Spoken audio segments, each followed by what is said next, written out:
آداب دوستوں، CEC کے اردو افسانہ لیکچر سیریز میں آپ سبھی کا استقبال ہے۔ آج کے لیکچر کا عنوان ہے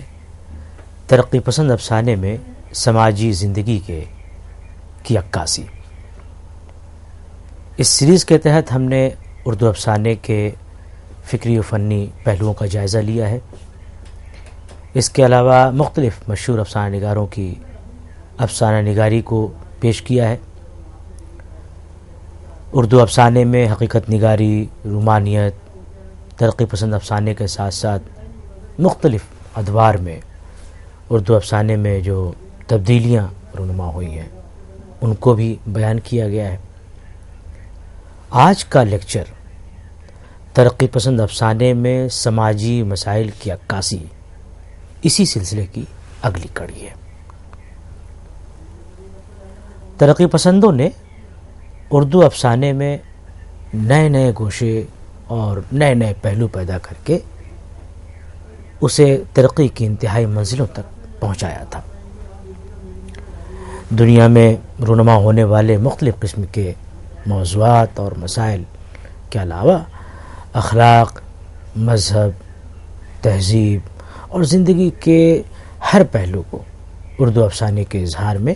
شامل کیا۔ ترقی پسند افسانے کی روایت کا جو سلسلہ ہے وہ پریم چند کی تحریروں یعنی ان کے افسانوں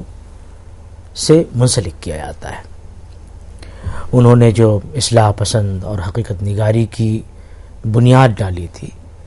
اس میں ترقی پسندوں نے توسیع کی اور نئے عہد کے علوم و فنون اور مسائل کو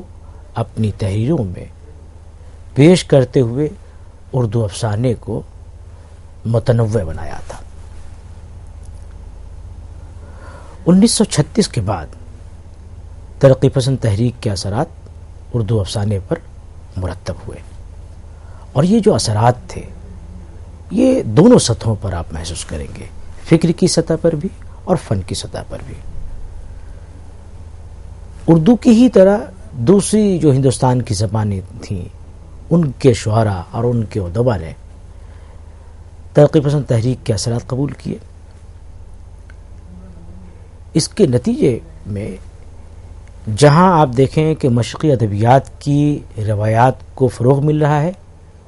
وہیں دوسری طرف آپ یہ بھی دیکھیں گے کہ جو مغربی افکار کے علمبردار افسانہ نویس ہیں، انہوں نے مغربی طرز معاشرت کو افسانے کی ایک خصوصیت کے طور پر شامل کر دیا ہے۔ آج کا یہ جو لیکچر ہے یعنی کہ ترقی پسند افسانے میں سماجی مسائل کی عکاسی، اس کا مقصد یہ ہے کہ طلباء اور طالبات اور اردو زبان و ادب سے دلچسپی رکھنے والوں کو ترقی پسند اردو افسانے میں جو موجود ہندوستانی معاشرے کی صورتحال ہے اس سے واقف کرایا جائے۔ تو گویا جب آپ اس لیکچر کو سن چکیں گے تو ہمارا جو ایک طرح سے لرننگ آؤٹ کم ہے وہ یہ ہے کہ آپ یہ سمجھ پائیں کہ ترقی پسند افسانوں میں ہندوستانی سماج کے مختلف طبقوں کو کس طرح سے پیش کیا گیا ہے۔ دوسری چیز یہ کہ ان افسانوں میں کس نوع کی انسان دوستی یعنی ہیومنزم پائی جاتی ہے۔ ایک تیسرا مقصد یہ بھی ہے کہ ترقی پسند افسانوں میں جو زبان و بیان کا معیار رکھا گیا ہے، اس کی جو نوعیت ہے اس سے بھی آپ آگاہ ہو جائیں، یعنی یہ کہ ان کا عوامی لب و لہجہ ہے یا پھر معرب مفرس زبان جو خواص کی زبان ہوتی تھی وہ اس میں استعمال کی گئی ہے۔ تو گویا ایک طرح سے ان افسانوں کی مدد سے ہم یہ سمجھنے کی کوشش کریں گے کہ اس میں جو زبان و بیان کی نوعیت ہے وہ کس طرح کی ہے، اور سب سے آخر میں یہ سمجھ میں آئے گا آپ کو کہ ان افسانوں میں جو تاثیریت ہے وہ کس طرح کی پائی جاتی ہے، یعنی جب ہم یہ افسانے پڑھتے ہیں تو کس نوع کے اثرات ہم پر مرتب ہوتے ہیں۔ ہندوستان کی ہر زبان میں افسانے کی روایت موجود ہے۔ ترقی پسند اردو افسانے کی جو انفرادیت ہے وہ یہی ہے کہ اس طرح کے افسانے کو ہندوستان جیسے کثیر ثقافتی اور کثیر المذہب یا کثیر مذہبی ملک میں فروغ ملا ہے، اور یہاں کی جو گنگا جمنی تہذیب کی وجہ سے اردو افسانے کو سماجی مسائل کی عکاسی کا موقف حاصل ہو گیا۔ تو ترقی پسند افسانے نے جس طرح ملک کے مختلف مذاہب، طبقوں اور یہاں تک کہ ذات اور فرقوں کی نمائندگی کی ہے، وہ کسی دوسری ہندوستانی زبان میں ہمیں نہیں ملتی۔ گویا ترقی پسندی کے عہد میں جو اردو افسانے تخلیق ہوئے، ان میں ہندوستان کی سماجی زندگی سانس لیتی نظر آتی ہے۔ اس سماجی زندگی میں اشرافیہ طبقہ بھی ہے، جس کی زمینیں سرکار لے کر کے بعد میں جن کی زمینیں لے کر کے کسانوں کو دی گئیں، اور ان کے سامنے عظمت رفتہ پر آنسو بہانے کے علاوہ کوئی اور چارہ نہیں تھا۔ قاضی عبدالستار کا افسانہ آپ کو یاد ہوگا، مالکن اور پیتل کا گھنٹا۔ اسی طرح سے جیلانی بانو جو حیدرآباد کے جو جاگیردارانہ نظام ہے اس کے زوال کی جو کہانی اپنے افسانوں بیان کرتی ہیں۔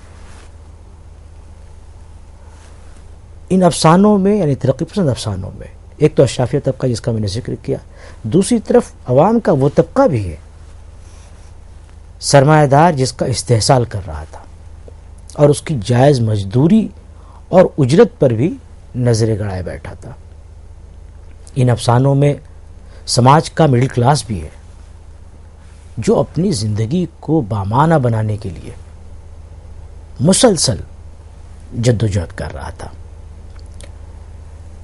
تو سماجی زندگی کے اور بہت سارے پہلو تھے جن کو اس عہد کے افسانوں میں دیکھا جا سکتا ہے۔ اب سوال یہ پیدا ہوتا ہے کہ یہ اتنا بڑا کام ترقی پسند افسانے سے کیسے ممکن ہو پایا؟ تو اس کی وجوہات جب آپ معلوم کریں گے تو پتہ یہ چلے گا کہ اس تحریک سے وابستہ ہندو، مسلم، سکھ، عیسائی جو افسانہ نگار تھے، جو تخلیق کار تھے، انہوں نے انسانیت کی بھلائی اور اس کی فلاح و بہبود اور انسان کو انسان کی غلامی سے چھٹکارا دلانے کے فلسفے کو سامنے رکھ کر کے اشتراکیت کا راستہ چنا تھا۔ آپ جانتے ہیں کہ اشتراکیت نے مذہب کو استحصال کا ذریعہ قرار دیا تھا اور تہذیب و اخلاق کو انسانی ترقی و بہبود میں رکاوٹ بتایا تھا۔ یہی وجہ ہے کہ ترقی پسند افسانے میں اعلیٰ مذہب، کم ذات اور امیر و غریب کی تفریق نہیں ملتی۔ اس کے علاوہ آپ یہ دیکھیں کہ ان افسانوں میں یعنی ترقی پسند افسانوں میں ایک مذہب کو دوسرے مذہب پر فوقیت یا اہمیت دینے کا تصور بھی یہاں نہیں ملتا، کیونکہ اشتراکی فلسفے میں یقین رکھنے والے جو افسانہ نگار تھے یعنی ترقی پسند تحریک سے وابستہ، وہ یہ جانتے تھے کہ اس فلسفے کے حساب سے کسی ایک مذہب کو دوسرے مذہب پر فوقیت نہیں دی جا سکتی۔ تو گویا یہ کچھ ایسے اسباب و عوامل ہیں جن سے پتہ چلتا ہے کہ ہندوستان جیسے ملک میں افسانوی نثر کے ذریعے سماجی مساوات اور ہر انسان کو برابری کا حق دلانے کو بنیاد بنا کر کے ترقی پسند افسانہ نگاروں نے جو اشتراکیت کی مثبت قدریں تھیں، اس کی جو مثبت روایات تھیں، ان کی پیروی کی ہے، اور اس وجہ سے اردو زبان کے ترقی پسند افسانے کی شان دوبالا ہو گئی ہے۔ اس صنف کے افسانہ نگاروں کا تعلق مختلف قوموں اور ذاتوں سے تھا، اور انہوں نے مکمل طور پر ہندوستانی سماج کے اندر جو ثقافتی رنگا رنگی ہے، جو مذہبوں کا اختلاف ہے، ان ساری چیزوں کو کہنا چاہیے کہ جو ہندوستانی سماج ہے اس کی نمائندگی کا حق ادا کیا تھا۔ خاص طور پر ہندوستان میں بسنے والوں کی جو طرز معاشرت ہے اور ان کی جو طبعی خصوصیات ہیں، ان کو افسانویت میں شامل کر کے یہ بتا دیا کہ افسانہ اگرچہ خیالی قصے کو سامنے لاتا ہے، پیش کرتا ہے، لیکن تخلیق کار کی صلاحیتوں کی وجہ سے افسانے میں فطرت اور سماج کی مؤثر نمائندگی شامل ہو جاتی ہے۔ افسانے کی پیشکش میں اس وقت مزید تاثیر پیدا ہو جاتی ہے، مزید حسن اور دلکشی پیدا ہو جاتی ہے، جب کسی ملک کے مکمل سماج کے عمل کو کسی تحریر کا وسیلہ بنایا جاتا ہے۔ تو اردو افسانے کی عظمت کا جو راز ہے، کہ عظمت کا راز جس کی وجہ سے اسے ادبیات عالم کے مقابلے میں رکھ سکتے ہیں، وہ اسی بات میں پنہا ہے کہ یہاں صرف مشرق و مغرب کی نمائندگی ہی نہیں ملتی، بلکہ یہاں پر ہر ذات، فرقہ اور مذہب کے علاوہ استحصال اور برتری کے خاتمے کی مؤثر نمائندگی بھی ہمیں ملتی ہے۔ اس لیے ترقی پسند افسانہ اردو ہی نہیں بلکہ عالمی ادب کے افسانوں میں اپنی ایک منفرد شناخت بنا لیتا ہے۔ ترقی پسند افسانے کی انسانیت دوستی، اس عنوان سے ہمیں سمجھنے کی یہ ضرورت ہے کہ جو ترقی پسند افسانے کی تاریخ ہے وہ کب پروان چڑھتی ہے۔ ظاہر ہے کہ ہمارے ملک کی جو سیاسی آزادی کی تاریخ ہے اور فرقہ وارانہ تصادم کی جو تاریخ ہے، اسی دوران میں یہ ترقی پسند افسانے کی تاریخ ہمارے سامنے اپنے عروج کو پہنچتی ہے۔ عالمی سطح پر، یہ تو ملکی سطح پر بات ہوئی، عالمی سطح پر آپ دیکھیں تو مذہبی، سیاسی اور سماجی اتھل پتھل اور بے چینی کے آثار اس وقت سامنے آنے لگے تھے، جبکہ دوسری جنگ عظیم کے نتیجے میں ساری انسانیت پر ایک بہت ہی کہنا چاہیے کہ اس پر ایک بہت خراب دور گزر رہا تھا۔ دوسری جنگ عظیم کے اثرات جو تھے وہ پوری دنیا پر مرتب ہوئے۔ انسانوں کی بھلائی کے لیے اقوام متحدہ جیسی تنظیم، عالمی تنظیم بنی۔ ایسے سیاسی، معاشی اور معاشرتی حالات کے دوران میں ترقی پسند اردو کی روایت شروع ہوتی ہے۔ بلا شبہ عالمی بے چینی اور اتھل پتھل کے مہیب اثرات اردو افسانے پر بہت گہرے پڑے ہیں۔ عالمی بے چینی کا اظہار اس شدت سے کہیں اور ہمیں نہیں دکھائی دیتا جتنا کہ اردو افسانوں میں ہمیں، یعنی ان کی تخلیقیت میں نظر آتا ہے۔ ہندوستان میں جو فرقہ وارانہ فسادات ہیں، مذہبی استحصال ہے، ملاؤں اور پیشواؤں کی سبقت ہے، باہمی منافرت ہے، افلاس، غربت اور معاش و روزگار کے مسائل اور انسانیت کو جو درپیش خطرات ہیں، ایسے ان گنت مسائل کا اظہار اردو افسانے میں ترقی پسند تحریک کے زیر اثر سامنے آیا ہے۔ مزے کی بات یہ ہے، یہ اسی وجہ سے ممکن ہو پایا ہے کہ ترقی پسند افسانہ نگار ہندوستانی سماج کے ہر قوم، ہر فرقے، ذات اور طبقے کے لوگ تھے، کیونکہ اردو کو چھوڑ کر جس زمانے کی یہ بات ہے 36 میں یہ تنظیم ترقی پسند تحریک قائم ہوئی تھی، اس کے بعد سے جو اس عہد کا آپ سینیریو دیکھیں تو معلوم ہوا کہ اردو کو چھوڑ کر کسی دوسری زبان میں دیگر مذاہب اور فرقے کے لوگوں کی نمائندگی ممکن نہیں تھی۔ اس کا سب سے بڑا سبب یہی تھا کہ آزادی سے قبل تک اردو زبان ہندوستان کی سرکاری زبان تھی۔ بعد میں جو بھی حالات ہوئے اس کو بھی افسانہ نگاروں نے اپنی تحریروں میں پیش کیا ہے۔ ترقی پسند اردو افسانے میں انسانیت دوستی کا ثبوت یہ ہے کہ اس میں ہر قسم کے استحصال، یعنی کہ سماجی استحصال، معاشی استحصال، مذہبی اور سیاسی استحصال اور خود انسانی وجود کے لیے خطرہ پیدا کرنے والی حکومت یا جو اقتدار میں لوگ بیٹھے ہوئے ہیں، ان کے انسانوں کے رویوں سے انسانیت دوستی میں جو پیدا ہونے والا خلل ہے، اس خلل کو اگر کسی زبان میں نمایاں انداز میں جگہ دی گئی ہے، پیش کیا گیا ہے، تو وہ اردو افسانہ ہے۔ اردو افسانہ نگاروں نے قوم اور ذات کی بنیاد پر انسانی برادری میں تفریق کے خلاف صدائے احتجاج بلند کی اور اس بات پر زور دیا کہ ملک کے ہر باشندے کو ترقی کے یکساں مواقع فراہم ہوں۔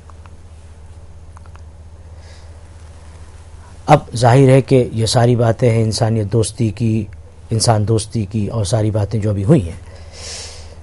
تو ہمیں یہ بھی دیکھنا ہے کہ جو فرقہ وارانہ فسادات تھے ان کے خلاف جو افسانے لکھے گئے، یا اعلیٰ طبقے کی جو جنسی بے راہ روی تھی اس کو روکنے کے لیے جو افسانوں میں خصوصی توجہ دی گئی، وہ بھی اپنے آپ میں دیکھیے کہ اس بات کا ثبوت ہے کہ اردو افسانے کے ذریعے اس تحریک سے وابستہ تخلیق کاروں نے افسانوی نثر کے دوران اس کے ذریعے سے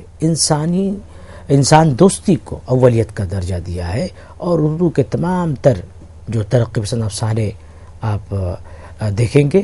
وہ مختلف موضوعات سے ملتے ہیں، ہم آہنگ ہونے کے باوجود ان میں آپ دیکھیں کہ انسانیت دوستی کی ایک ایسی ڈور میں وہ بندھے ہوئے ہیں کہ انسانیت کی بقا کا اتنا واضح تصور کسی اور دوسری زبان میں ہمیں نظر نہیں آتا۔ آپ جانتے ہیں کہ ترقی پسند تحریک سے وابستہ افسانہ نگاروں نے سماجی مسائل کو اپنی گرفت میں لیا ہے، اس لیے مناسب ہے کہ اہم افسانوں کا سرسری ذکر بھی ہو جائے تاکہ ہم ترقی پسند افسانے کے ذریعے تحریر کیے گئے سماجی مسائل کو اجاگر کرنے والے افسانوں سے روشناس ہو سکے، یعنی ایسے افسانے جن میں ہماری سماجی زندگی کے مسائل کا ذکر ہے، یعنی اور اس عہد میں لکھے گئے ترقی پسند تحریک سے وابستہ افسانہ نگاروں نے لکھے ہیں، ان کو ہم ایک بار پھر سے دیکھ سکیں۔ اور یہ جو ذکر ہو رہا ان افسانوں کا، ظاہر ہے کہ اس سے پہلے جو لیکچر ہوئے ان میں بھی اس کا ذکر ہے، یہاں محض آپ کی ایک طرح سے یاد دہانی کے لیے ہے۔ تقسیم ہند کے وقت جو فرقہ وارانہ فسادات ہوئے اس موضوع کو افسانہ نگاروں نے بہت شدت سے محسوس کیا ہے۔ اس موضوع پر اتنے افسانے لکھے گئے ہیں کہ اگر ان کی فہرست تیار کی جائے اور ان پر گفتگو کی جائے تو پی ایچ ڈی کا مقالہ تیار ہو سکتا ہے، اور لوگوں نے اس پہ کام کیا ہے، تحقیقیں ہوئی ہیں، پی ایچ ڈی کے مقالے لکھے گئے ہیں۔ افسانہ نگاروں کے لیے یہ زخم بہت شدید تھا، ویسے بھی کوئی تخلیق کار عام لوگوں کے مقابلے میں زیادہ حساس ہوتا ہے۔ افسانہ نگاروں نے فرقہ وارانہ فسادات کو انسانیت کے خون سے تعبیر کیا اور خون کے آنسو روئے ہیں۔ انہوں نے فسادات کی ایسی تصویر پیش کی ہے کہ رونگٹے کھڑے ہو جاتے ہیں۔ اچھا، اس فسادات کے ساتھ ساتھ کچھ ایسے مسائل بھی جڑے ہیں جن کو فساد کا نتیجہ کہہ سکتے ہیں، جیسے کہ عورتوں کا اغوا، ان کا استحصال، اور پھر ان کی بازآباد کاری جیسے مسائل، یا پھر ہجرت سے جو پیدا ہوئے مسائل تھے ان کا ذکر۔ جو فسادات کا ذکر ہو رہا اس سلسلے میں اس موضوع سے متعلق جو افسانے ہمیں بہت نمایاں طریقے سے سامنے آتے ہیں، ان میں سہائے ہے، ٹھنڈا گوشت ہے، گورمکھ سنگھ کی وصیت ہے، کھول دو، مزیل، لاجونتی، کرش چندر کا ایک افسانوی مجموعہ ہے ہم وحشی ہیں۔ اس میں جتنے افسانے ہیں وہ اسی موضوع کو اپنے اسی موضوع کے ارد گرد گھومتے ہیں، جو کہ اس مجموعے میں جو افسانے ہیں وہ ہیں اندھے، لال باغ، ایک طوائف کا خط، جیکسن، امرتسر اور پشاور ایکسپریس۔ یہ ان کے ہم وحشی ہیں جو ان کا افسانوی مجموعہ ہے کرش چندر کا، ان کے افسانے ہیں یہ سب۔ اسی طرح سے عصمت چغتائی کا جو بڑا مشہور افسانہ ہے فسادات کے حوالے سے، تقسیم کے حوالے سے، جڑیں، اور خواجہ احمد عباس کا جو افسانہ ہے سردار جی۔ ان افسانوں کے علاوہ ماں کے دو بچے، ماں بیٹا، شکر گزار آنکھیں، گڈریا، چھٹا دریا، پرمیشر سنگھ، اندھیارے میں کرن، کالی رات، ٹامک ٹوئیاں، امت مرحوم، سورج سنگھ، گوتم کی سرزمین، ٹوبر ٹیک سنگھ، یہ وہ افسانے ہیں، یہ ایک بہت مختصر فہرست آپ کے سامنے رکھی گئی ہے جن میں شدت کے ساتھ اس اندوہناک حادثے کی تصویر پیش کی گئی ہے۔ اسی طرح سے زندگی کے مختلف پہلوؤں سے متعلق جو دوسرے مسائل کو بھی ان افسانہ نگاروں نے بہت باریکی سے اپنی گرفت میں لیا ہے۔ استحصال اور عدم مساوات، طوائف، سیاست، مذہب و اخلاق، غربت و بے روزگاری، شہری معاشرے کا حال اور مارکسزم کے اثرات وغیرہ، یہ ایسے موضوعات ہیں جن میں اس عہد کے سماج کی عکاسی بہت مؤثر انداز میں ملتی ہے۔ کچھ افسانے اس حوالے سے دیکھیں جو موضوعات ابھی میں نے گنائے ہیں: خونی ناچ، بے رنگ و بو، ٹوٹے ہوئے تارے، بالکنی، تین غنڈے، کالی شلوار، ہتک، آنندی، پہچان، نیا قانون، 1919 کی ایک رات، سوراج کے لیے، یزید، پرانے خدا، انداتا، ایک باپ بکاؤ ہے، ہائیڈروجن بم کے بعد۔ اچھا، دوسری طرف آپ دیکھیں کہ ہنگامی نوعیت کے بھی موضوعات کچھ رہے ہیں، لیکن وہ نوعیت تو ہنگامی تھی، لیکن ان کے اثرات، ان واقعات کے اثرات بہت ہی دیر پا ثابت ہوئے۔ تو ایسے موضوعات کو بھی ترقی پسند افسانہ نگاروں نے اپنے افسانوں کا موضوع بنایا ہے اور انہیں بہت سنجیدگی سے برتا ہے۔ جیسے ہیروشیما سے پہلے، ہیروشیما کے بعد، یہ دوسری جنگ عظیم کے اوپر افسانے لکھے گئے، اور بھی افسانے اس کے اوپر لکھے گئے۔ قحط بنگال کا ایک خاص موضوع ہے جس موضوع پر آپ کو کئی ایک افسانے مل جائیں گے۔ ظاہر ہے کہ قحط بنگال ایک ہنگامی موضوع تھا، اس خاص عہد میں پیش آیا، لیکن اس کے اثرات بہت دیر پا ثابت ہوئے۔ اس موضوع سے متعلق بہت سارے افسانے ہیں، جیسے کہ نئے دھان سے پہلے، دو راہا،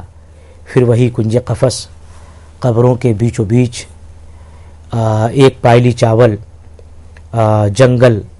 کنگال دیس میں، دراڑیں، میں خانہ، چاول کے دانے